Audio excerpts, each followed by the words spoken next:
السلام عليكم ورحمة الله وبركاته. بسم الله الرحمن الرحيم. maanta waxaynu wax ka ogaanaynaa imaamkeeni weynaa ee Abu Xaniifa.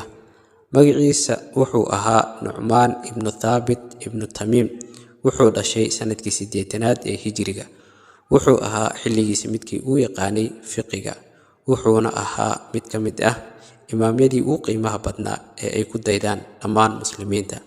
Sayidada cilmiga leh mid ka mid ah ayuu ahaa. culimada tiirarkoodii tiir ka mid ah ayuu ahaa. waa mid ka mid ah afarta imaam ee la raaco madaahibtooda.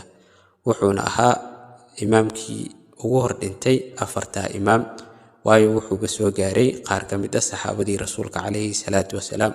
wuxuu arkay Anas bin Malik radiyallahu anhu. waxaa kaloo la sheegaa inuu arkay saxaabiyo kale. sidoo kale waxaa la sheegaa inuu wax ka soo wariyay ilaa 7 saxaabi.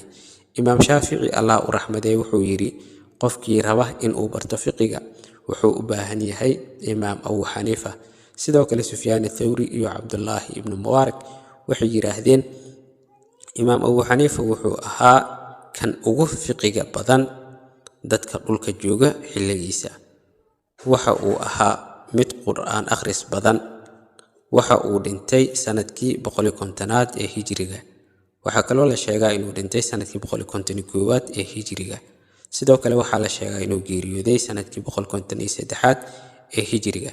laakiin culimadu waxay yiraahdeen waxa ugu saxsan inuu geeriyooday sanadkii 150aad ee Hijriga. waxaa janaasadiisa lagu dugtay ilaa 6 jeer, dadkoo zaid u badnaa oo meel kale istaagin la waayay aawadeed. waxaana lagu aasay Baghdad.